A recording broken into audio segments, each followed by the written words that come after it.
ಆದರೆ ಏನು ಲೋಪನ ಮಾಡಿದ್ರಿ ನೀವು? 23 ಮೀಟರ್ 23 ಮೀಟರ್ ಮಾಡಿ ನೀವು ಮನಸ್ಸು ಬಂದರೆ ನೀವು ಮಾಡಿದ್ರಲ್ಲ. ಅದೇ ರೀತಿ ಅವ್ರು ಎಷ್ಟು ಜನ ಆ ರಸ್ತೆಗೆ ಮನೆಯನ್ನ ಅವರ ಮಾಲ್ಕಿ ಜಮೀನಿನ ತ್ಯಾಗ ಮಾಡಿದ್ರು. ಆ ಜನರಿಗೆ ಏನಾದ್ರು ದುಡ್ಡು ಕೊಡಬೇಕು ಅಂತ ಏನಾದ್ರು ಭಾವನೆ ಮಾಡಿದ್ರೆ ನೀವು 14 ಕೋಟಿ ರೂಪಾಯಿ ಆಗುತ್ತೆ. ಅಲ್ಲಿ 14 ಕೋಟಿ ರೂಪಾಯಿ ನಮ್ಮ ಮಾನ್ಯ ಪೀರೋಡ್ ಮಿನಿಸ್ಟರ್ ಹೋಗಿ ಸತೀಶ್ ಜಾರಕಿಹೊಳಿಯನ್ನ ಇಂದು ಭೇಟಿಯಾಗಿದ್ದೆ, ನಿನ್ನೆನೂ ಭೇಟಿಯಾಗಿ ಮನವಿ ಮಾಡಿಕೊಂಡಿಲ್ಲ ಸರ್, ಆದಷ್ಟು ಬೇಗ ಅವರಿಗೆ ನ್ಯಾಯ ಕೊಡಿ, ಹಣವನ್ನು ಕೊಡಿ ಅನ್ನೋದು ವಿನಂತಿಯನ್ನು ನಾನು ಮಾಡ್ಕೊಂಡು ಬಂದೆ. ನಾನು ಹೇಳಿದವರು ಇಲ್ಲಿ ಬೇಕಷ್ಟೇ. ಯಾಕೆ ಮಾತಾಡ್ತೀನಿ ಅಂತಂದರೆ, ಚುನಾಯಿತ ಸದಸ್ಯರು ಯಾರೇ ಆಗಿರಲಿ, ಪಂಚಾಯತಿಂದ ಹೇಳಿ ಪಾರ್ಲಿಮೆಂಟ್ವರೆಗೂ ಕೂಡ ಯಾವ ವ್ಯಾಪ್ತಿನ ಆಯ್ಕೆಯನ್ನು ಮಾಡಿರ್ತೀರೋ ಅವರು ಅದರ ಅರಿತು ಕೆಲಸ ಮಾಡ್ತಕ್ಕಂಥ ಚುನಾಯಿತ ಸದಸ್ಯಕ್ಕೆ ಹೊರತು ಕೂತ್ಕೊಂಡು ಎಲ್ಲೆಲ್ಲೋ ಹೇಳುವಂಥದ್ದು ಮಾಡುವಂಥದ್ದು. ಹಣ ತಂದು ಅಲ್ಲಿ ಸರಿಯಾಗಿ ಕೆಲಸ ಆಯಿತು ಅಂತಂದರೆ ಅಲ್ಲಿ ಫೋಲ್ ಆಗುವಂಥದ್ದನ್ನು ನಾವು ಚುನಾಯಿತ ಸದಸ್ಯರು ಮಾಡಿದರೆ ಜನರಿಗೆ ನ್ಯಾಯ ಕೊಡಿಸೋಕ್ಕೆ ಸಾಧ್ಯ. ಹೌದು, ನಮ್ಮ ಮಾನ್ಯ ಗೌರವಿತ ಮುಖ್ಯಮಂತ್ರಿ ಇವತ್ತು ಏರ್ಸಿದ್ದು ಹೌದು, ನಾವು ಆರ್ಥಿಕ ಸಂಪನ್ಮೂಲಕ್ಕೆ ಮಾಡಿರುವಂಥದ್ದು. ಆದರೆ ದೇಶದಲ್ಲಿ ಅನೇಕ ರಾಜ್ಯಗಳಿಂದ ನಮ್ಮ ತೆರಿಗೆ ಕಡಿಮೆ ಇದೆ ಅನ್ನೋದನ್ನು ಕೂಡ ಸಮರ್ಥನೆ ಮಾಡಿ ಅಂಕಿಅಂಶವನ್ನು ಕೊಡೋದ್ರ ಮುಖಾಂತರ ಜನರ ಮುಂದೆ ಇಟ್ಟಿರುವಂಥ ಇವತ್ತು ಈ ರೀತಿಯ ಒಂದು ಬೇಜವಾಬ್ದಾರಿಯ ಹೇಳಿಕೆಯನ್ನು ಕೊಡುವಂಥದ್ದು,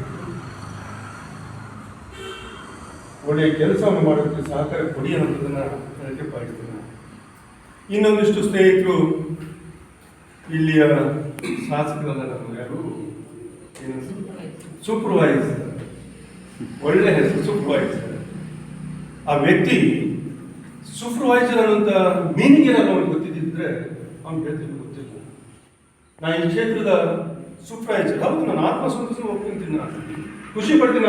ಸ್ವಲ್ಪ ಹೇಳಿಕೊಟ್ಟಿರ್ತಾರೆ ಆ ಕ್ಷೇತ್ರದ ಜವಾಬ್ದಾರಿ ಕೊಟ್ಟು ಆ ಜವಾಬ್ದಾರಿ ಅರಿತು ಕೆಲಸ ಮಾಡ್ತಕ್ಕಂಥ ಸೂಪರ್ವೈಸರ್ ಹೊರತು ಶಾಸಕನಾಗಿ ಅಥವಾ ಇನ್ನೊಬ್ಬ ಚುನಾಯಿತ ಸದಸ್ಯನಾಗಿ ಎಲ್ಲೋ ಕೂತ್ಕೊಂಡು ಕೆಲಸ ಮಾಡಿ ಅದು ಮಾಡಿ ಅಂತ ಹೇಳ್ತಕ್ಕಂಥದ್ದಲ್ಲ.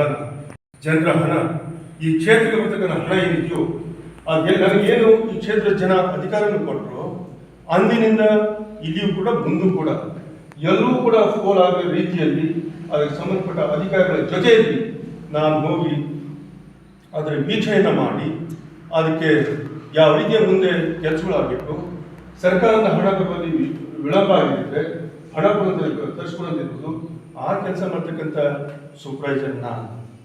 ಆದರೆ ಹಿಂದೂ ಕೂಡ ಹೇಳಬೇಕಲ್ಲ, ಹೌದು, ಬಸ್ ಸ್ಟ್ಯಾಂಡ್ ಆಗಿ ಎಷ್ಟು ದಿನ ಆಯಿತು, ಯಾಕೆ ನಿಂತಿರ್ತದೆ ಬಸ್ ಸ್ಟ್ಯಾಂಡು? ಕಾಂಟ್ರಾಕ್ಟರಿಗೆ ಹಣ ಕೊಡದ ಅಂದಿರ್ತಲ್ಲಿ ಹೋಗಿ ಹಣ ನಂತರದಲ್ಲಿ ನಾನು ನಮ್ಮ ಸರ್ಕಾರ ಬಂದರೆ ಎಷ್ಟು ಹಣ ಕೊಡಿಸಿ ಅವರಿಗೆ ಕೆಲಸವನ್ನು ಪ್ರಾರಂಭ ಮಾಡಿದೆ.